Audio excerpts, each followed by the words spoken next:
Jane, how's Brock doing? He's in second grade now, so if you have any new videos of him, I'd love to see them. Why didn't you take videos on the days you had him? But it's just once a month. Kids grow up so fast. You still had plenty of time to take videos. I've had enough of you sending me these kinds of texts all the time. I'm letting you see him, so can you stop pestering me? I'm busy. I'm sorry, but I'm so lonely living apart from Brock. We might be divorced, but I'm still his father. I think it's normal to want to know how my own child is doing. You're the one who wanted a divorce. You should have thought about being lonely before you did that. Well, I just couldn't stand being with you after you betrayed my trust. Mark, you're the one who chose to be separated with me over staying together with Brock. You knew that I'd get custody, didn't you? And your job has erratic schedules, so it's not unusual for you to come home in the morning. You don't even come home on a lot of nights. Well, that's true, but I think you're diluting the issue here. Whatever. What's Brock doing? Can I speak to him just a bit? No. He's taking a shower. Okay. He's grown up so much that he can have a shower alone. Are you done? Okay, sorry, I know you're busy. Oh, I had an idea. What about giving Brock a smartphone? He was watching YouTube on our phones back in kindergarten, so he could text me fine. No, he's too young. But how about if he's only allowed his phone at home? I'll pay for the phone and the monthly plan, of course. Jane, it'll be less trouble for you if Brock has a phone. I can contact him directly. He can have one when he's a bit older, but like I said, he's still too young. This is my parental decision, and it's final. All right. But you used to let me call him at first. Why so different these days? Did something happen? Nothing in particular. In that case, I get that you're busy, but I'd appreciate you letting me contact him more often. Mark, I know you're Brock's dad, but I might get remarried. I just started to think that it was a little too much. It'll be your fault if Brock doesn't bond with his new stepfather. I'd rather he bonded with me. You're being ridiculous. You're not thinking about what's best for Brock. Come on, I was just kidding. But I would like to see him more, and I did want custody. I really wanted to live together with Brock. We always end up talking about this, which is why I don't like you contacting me. We've been separated for a year now, so you should understand your place. When he's a little older, I'll give him a smartphone, so just be patient until then. When he's older, he won't want to talk to me. That's up to Brock himself. Anyway, all I want from you is to just keep paying child support. I only want contact when we arrange for you to meet him. That's taking it too far.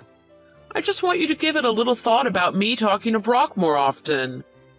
We said that we'd discuss and deal with raising him together, right? You're being a real pain. I'm the one with custody.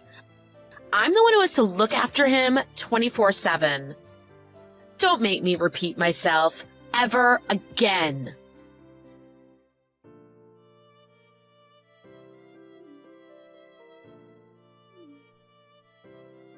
Mark, pick up. What do you want? You won't let me see Brock on my visit days. You ignore my texts. You broke your promises for months, and not even a simple apology. Look, I'm sorry, but this is an emergency. What is it? Brock's dead. What? Yesterday, he was playing with his friends when he fell down the stairs of a pedestrian bridge. He hit his head bad. Huh? I don't understand what you're saying. Yesterday? Why are you telling me now? Wouldn't most people have told me yesterday? I was so shocked that I passed out. That's why I was late letting you know. I'm sorry. You're kidding, right?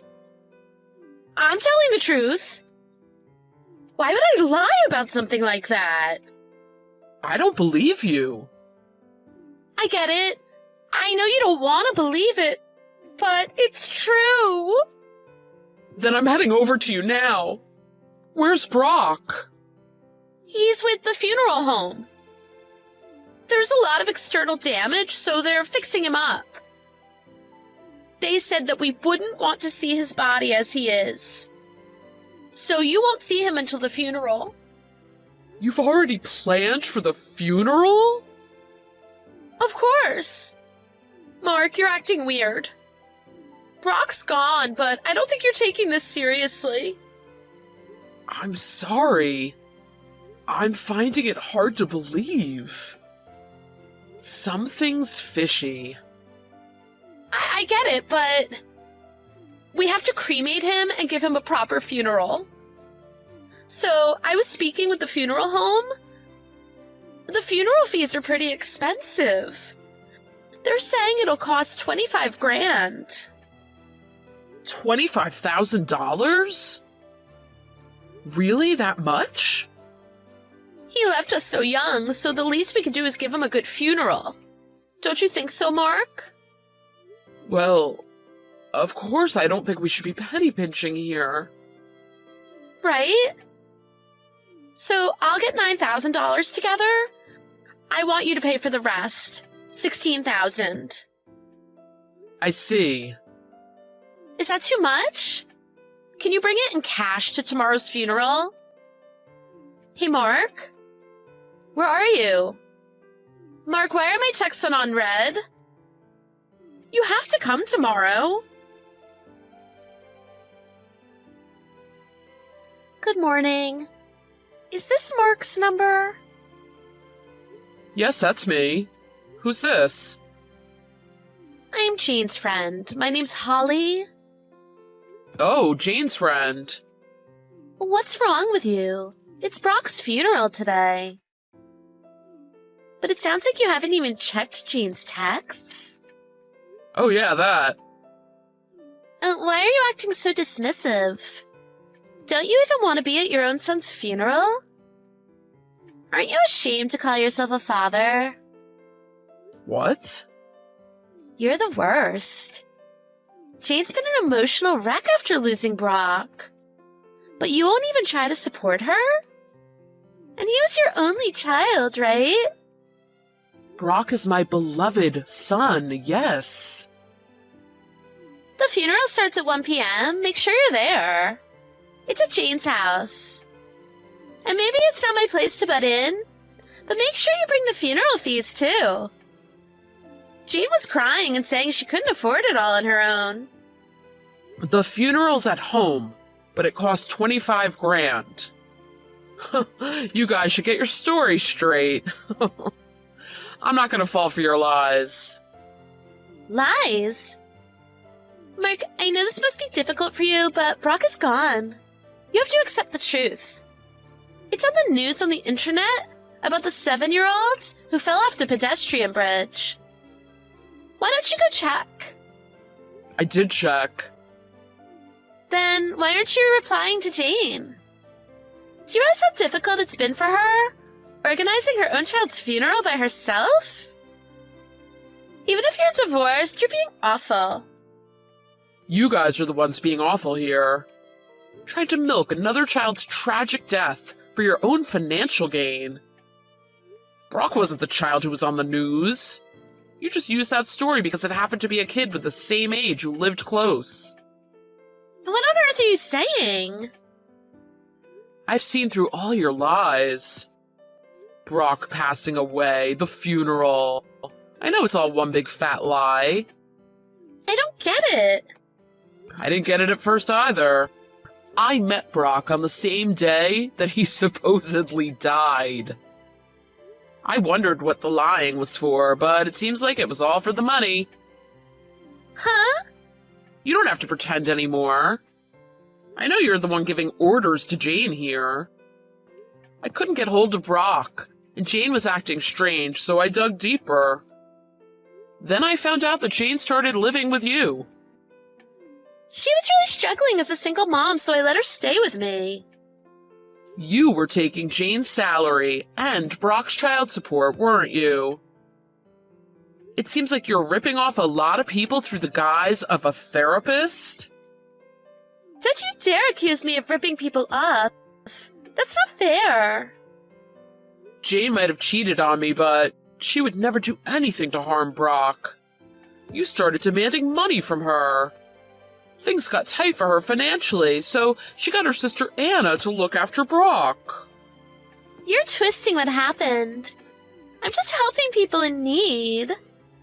I got a private investigator to track down Anna's address so I could go visit Brock.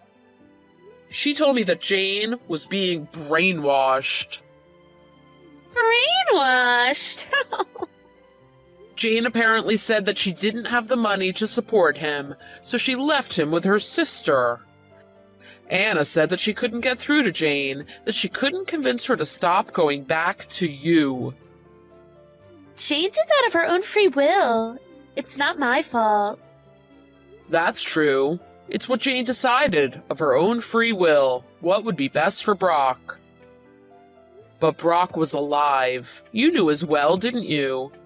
But you still pretended, and were going to rip the funeral money off me. That's fraud.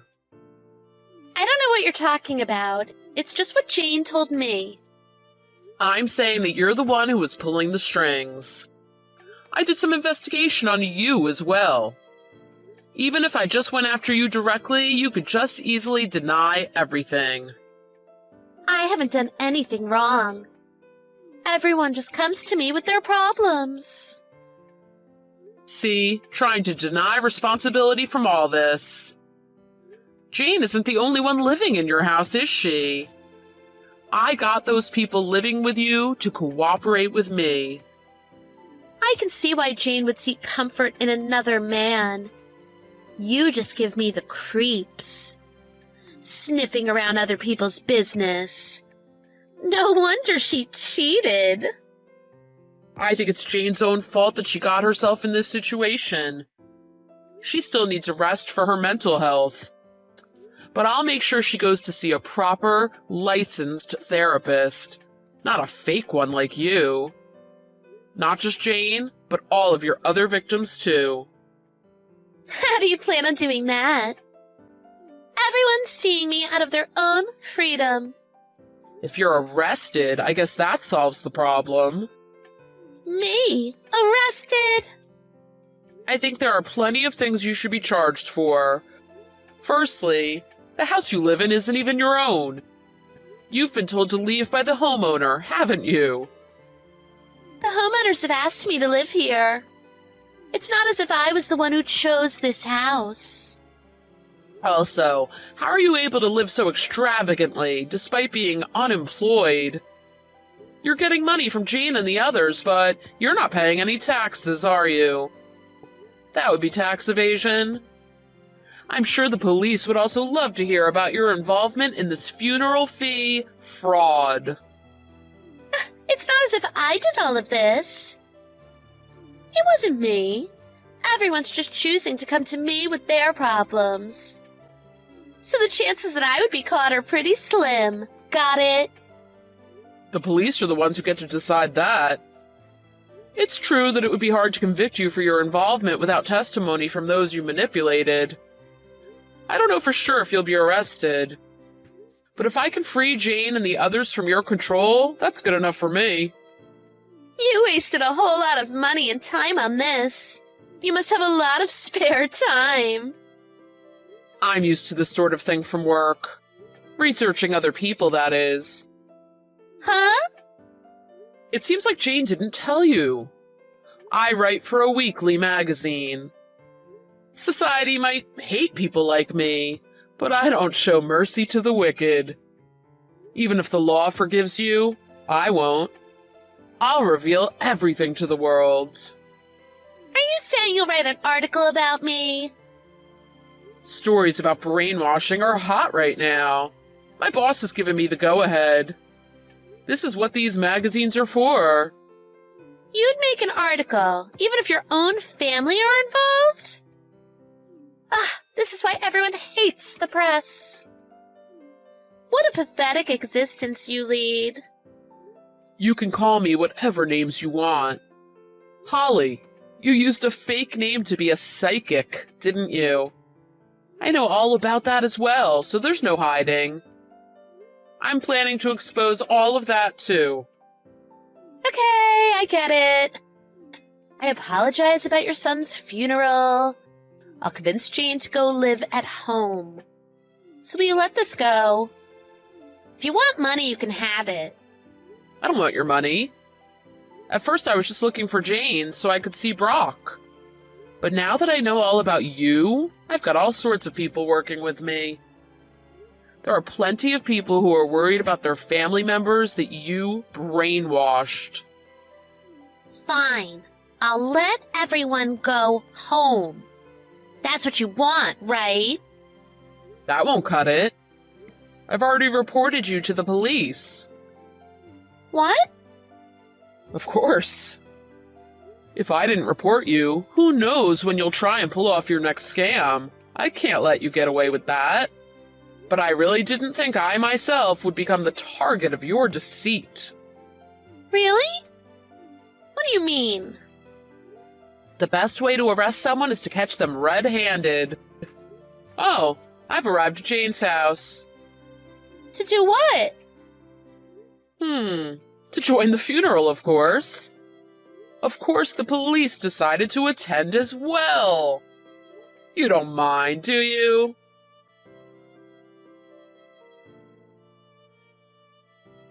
Afterwards, I entered Jane's house with the police, who intended to catch the scammers in the act.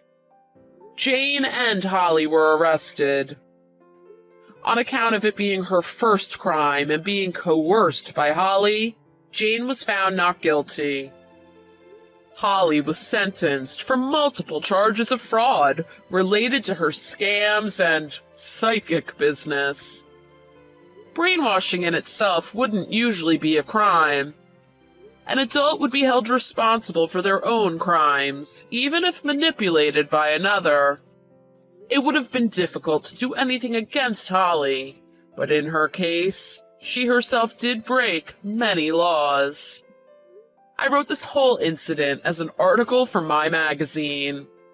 It didn't become such a huge story, but it seemed to ripple through the locals who knew her. She definitely won't be able to practice as a therapist anymore, that's for sure. I'm hoping that she doesn't victimize anyone else again. Now, Jane and the other victims are getting legitimate therapy to undo the damage and brainwashing Holly did to them. Jane's parents died young, so she doesn't have them for support. So we decided it would be best for Brock to live with me instead of Anna. Regarding the custody, even if Jane was manipulated, I'm honestly worried about her ability to care properly for Brock. I'm planning to discuss this with her thoroughly after she's done with her therapy. If there's one saving grace for her, it's that she made sure Brock stayed away from Holly. I like to think she knew what was best for him. There's no way the three of us will live together, but I want Brock to feel that he's loved and we're doing what's best for him.